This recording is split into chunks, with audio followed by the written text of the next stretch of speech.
Hey guys, my name's Tommy, also known as the Oblivious Owl, and I'm coming at you with a time-lapse painting right now.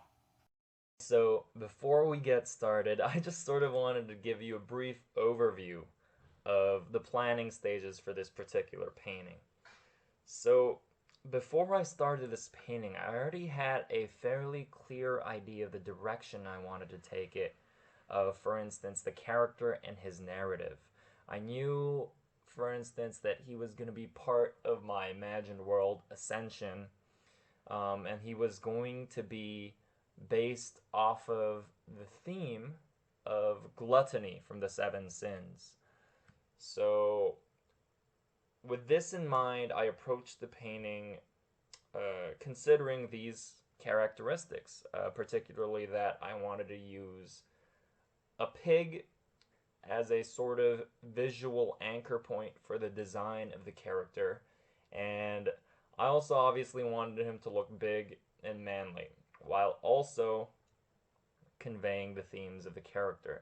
So before uh, before I did any actual sort of sketching, I collected some references of what exactly I wanted this character to look like. And right from the get-go, I came across this Punisher painting by Esad Ribic, and I thought compositionally and in terms of the setting and the mood, it was something that I could use as a major inspiration for this piece and something that I could emulate. Um, on top of that, I really like the sort of villainous mask and general look of Immortan Joe from the Mad Max films. So these are probably the two major inspirations for the painting. And as you can see, it sort of led to this really sort of roughed out sketch that I created of the character. Looks kind of like Bane as well, and then I sort of polished it up, and this was ultimately the. It's still fairly rough, but this was ultimately the sketch that I started painting under. So without further ado, let's begin. So we're starting off with the values here. And as you can see, I'm using the Punisher painting that was one of the main inspirations for this painting as sort of a way to gauge how I was going to apply my lighting setup. Now, with the Punisher painting, the light was sort of washing over the entire figure, but as opposed to that, I kind of wanted to just have it be a little more backlit. Now I'm throwing in the details. I'm painting with reference, as you can see over here, for the figure and all of that. And to start, I just sort of want to talk about the importance of starting off with values, especially if you have a difficult time with color. Now, I started off painting with color, but after I started doing commission work, it became sort of unfeasible to do so. Not because painting with color was particularly difficult, but because starting off with color is actually rather unpredictable.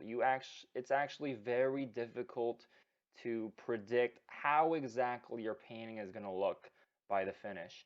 But if you start off with values and apply colors later on, as I'm doing here with the gradient maps, um, to sort of set the overall mood, you can sort of trust in every step of the process. Make sure your values are okay, and then move on to colors and make sure your colors are okay. It's a much more segmented, maybe calculated approach to painting, but it really does work for me. And it's become my go-to process for most of my original pieces, especially if the pieces are quite huge and um, I'm going to invest a lot of time into it. As you can see, I'm pulling up reference for a pig's snout. I use the wrestler cane as a sort of facial reference. Um, and I'm not copying anything directly. I'm sort of just using these as a sort of structural structural reference so that I can make sure that all the details that I'm throwing in are correct and make sure that I'm not making uh, any foolish mistakes. A lot of people, especially those starting off, have a very difficult time using reference. They think that um, it's cheating, first of all, and they think that uh, by doing so, you're essentially just copying and it's not your original work. Um, but that's actually a very dangerous way of thinking. Using reference is one of the most important parts about uh, being an artist, especially if you want to be an illustrator. I can't speak much for the concept art or the sketch side of things, but for illustrators particularly, every single illustration you do is sort of like a business card for potential clients. And sure, I am capable of painting a hand on my own, but is it the best hand that I can possibly paint? That's quite questionable. And if I were to hedge my bets on this, I would I would always want to cross-check what I'm drawing with real-life reference just to make sure that all of the details I have are right and this painting is the best possible painting it can be.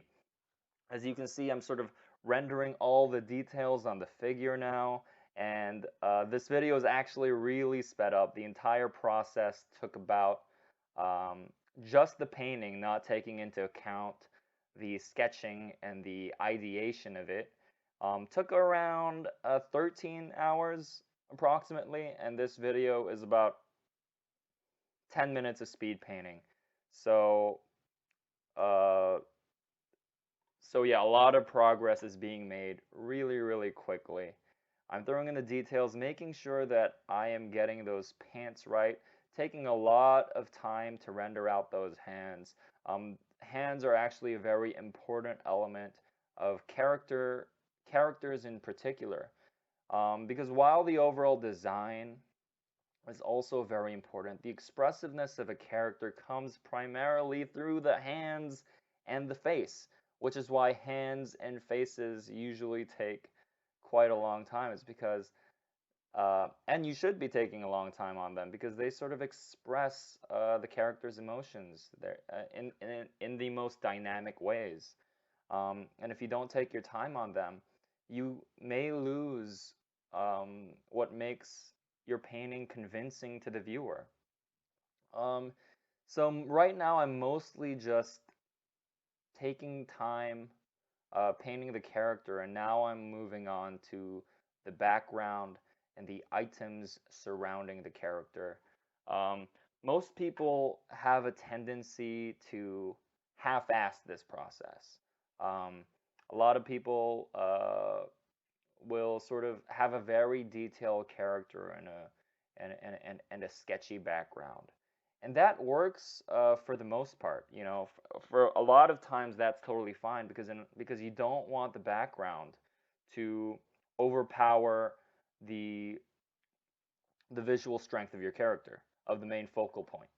Um, but I tend to like to have a very detailed background, and I tend to really enjoy spending time making sure that the space that my character inhabits is full of life and full of detail. I want the space that he inhabits to be equally as not equally as dynamic and lively even as the character himself. I think both of these sort of feed into each other to create what, in my opinion, might be a more convincing painting.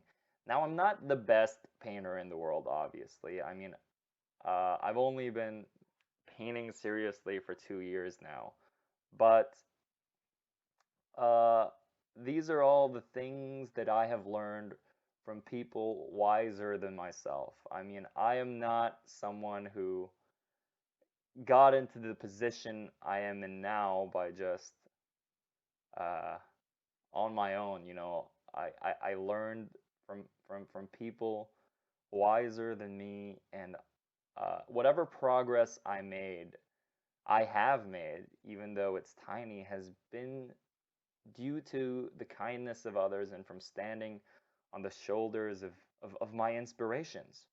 So as you can see, I'm taking a lot of time making sure that these bottles look like bottles. And one of the tips I can give you when you're painting glass in particular is to give everything a sort of white outline. Usually the brightest parts of a glass structure will be its silhouette. So it becomes really easy to cover to make the outlines rather white, and then sort of fill in the glass with the objects with the colors of the objects surrounding it, and in this case the drink inside. And now I'm sort of just I've pretty much finished the foreground. I mean, when it comes to detail, the foreground is already looking rather polished. And now I'm taking my time on the background, uh, and I'm making sure that everything is rendered appropriately, not with staggering detail, but with a fair amount of detail to make sure that the space is convincing. Because that's sort of what you want to do with every piece. You want to, whatever your intention is, you want to convince the viewer that whatever it is you're depicting is real, is coherent, is consistent with the elements around it.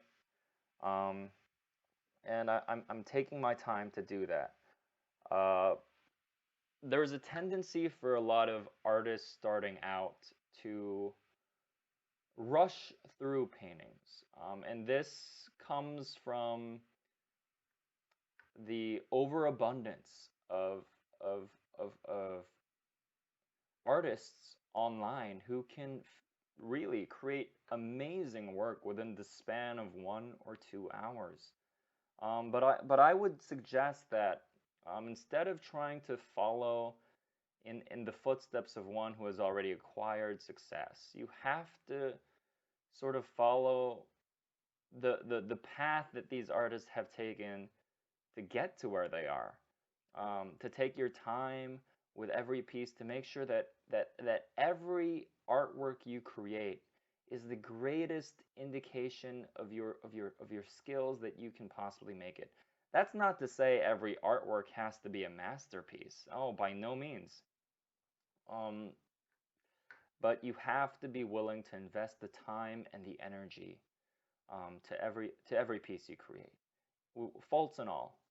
And as you can see, I tried to paint smoke, but I realized I was quite bad at it from memory. So I just pulled up some reference here, trying to make the smoke look as swirly and as wiggly as I possibly could.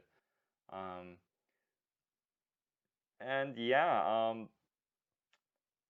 the best part about having the internet is that you can pretty much pick up anything. And yeah, now we're sort of wrapping up.